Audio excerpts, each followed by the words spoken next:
আসসালামু আলাইকুম, কেমন আছেন সকলে? আশা করি অনেক অনেক ভালো আছেন। তো সকলকে অগ্রিম ঈদ মুবারক। কালকে কিন্তু সারা বাংলাদেশে কিন্তু কালকে 11 তারিখ ঈদ। তো সকলকে আমি অগ্রিম ঈদ মুবারক জানাই। আজকে আমি এই ভিডিওতে কথা বলবো শাকিব খানের নতুন একটি সিনেমা, যেই সিনেমার নাম রাজকুমার। তো এই সিনেমাটি মুক্তি পেতে চলেছে এই রোজার ঈদে। আমরা জানি যে আর কয়েক ঘন্টা পরে এই সিনেমাটি মুক্তি পেতে চলেছে সারা বাংলাদেশে প্রেক্ষাগৃহে। এখন পর্যন্ত এই সিনেমার টিজার বা ট্রেলার কিছুই আসে নাই। তো এই বিষয়টি নিয়ে আবারও আমি কথা বলতে এসেছি। সকলে আমার ভিডিওটি না টানিয়ে সম্পূর্ণ ভিডিওটি দেখবেন। আর আমার এই চ্যানেলে নতুন হয়ে থাকলে অবশ্যই চ্যানেলটি সাবস্ক্রাইব করে রাখবেন পরবর্তী ভিডিও দেখার জন্য। তো চলেন আজকের ভিডিওটি শুরু করি। এই রাজকুমার সিনেমাটি মুক্তি পেতে চলেছে 11 তারিখ, মানে আমাদের পুরো বাংলাদেশ প্রেক্ষাগৃহে এই সিনেমাটি মুক্তি পাবে প্রায় 100-রও বেশি হলে। তো এই সিনেমাটি আমরা জানি যে আগামীকাল 11 তারিখ, আর মাত্র কয়েক ঘন্টা পরে এই সিনেমাটি সারা বাংলাদেশে মুক্তি পেতে চলেছে। এখন পর্যন্ত এই সিনেমাটির তিনটি গান এসেছে, কিন্তু টিজার বা ট্রেলার কিছুই কিন্তু এখনো আসে নাই।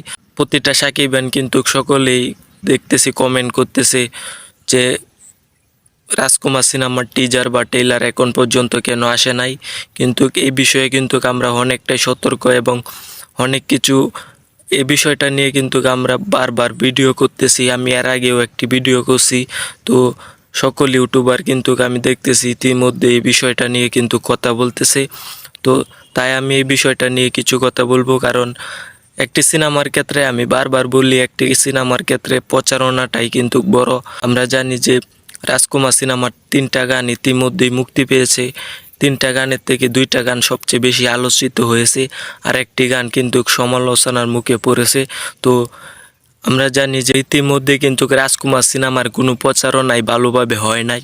তো এটা কেন হয় নাই সেটা আমরা ইমেল আশরাফ ভাই হয়তো বা সেটা আমাদেরকে বলবে না। আমি একটি ইন্টারভিউ দেখলাম, ইমেল আশরাফ ভাই বলতেছে যে তারা চেষ্টা করেছে কিন্তু গানগুলা ভালো হয় নাই। তো সবার কাছে তো একটি গান ভালো লাগবে না, তো এটা কিন্তু কথা না। কারণ একটি সিনেমার গান সেটা কিন্তু সবার কাছে না ভালো লাগলে কিন্তু হবে না। কারণ একটি সিনেমার গান অবশ্যই একটি সিনেমার গানে একটি সিনেমাকে হিট করাই বা ব্যবসা সফল করাই। তো এই সিনেমাটি অবশ্যই আমরা দেখেছি যে 2023 সালে শাকিব খানের প্রিয়তমা সিনেমার একটি লুকে কিন্তু একটি গানে কিন্তু সিনেমাটা হিট করে দিয়েছে।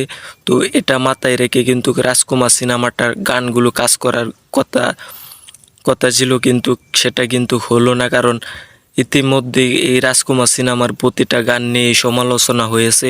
তো এটা আমি মনে করি যে এই পুরো ওটা পড়বে সিনেমাটার উপর, যে কারণে এই সিনেমাটা কিন্তু আমি আদৌ বুঝতে পারি নাই এই সিনেমাটা কি ব্যবসা সফল হবে কিনা।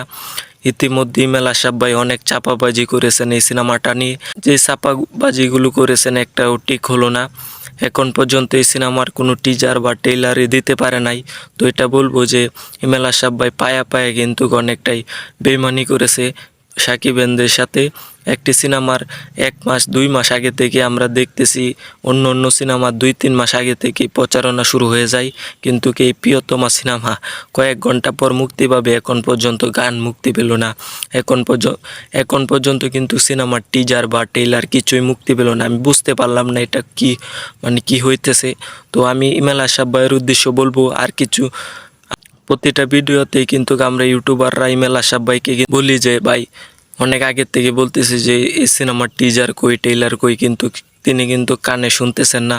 তো ওনাকে বললে কি হবে, ওনাকে আর আমরা বলতে চাই না, কারণ সিনেমাটা উনি যেভাবে চালাবেন এভাবেই চলবে।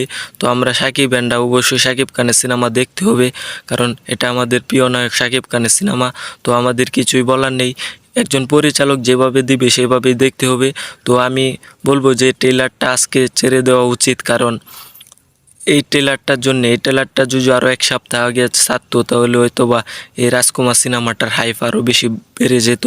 তো আপনারা অবশ্যই কমেন্ট করবেন, এই সিনেমার ট্রেলার যদি আরও 2 সপ্তাহ আগে ছাড়তো তাহলে কি সিনেমার হাইপ আরও অনেক অনেক বাড়তো কিনা। তো আজকের ভিডিওটি এ পর্যন্তই, আসি, আল্লাহ হাফেজ।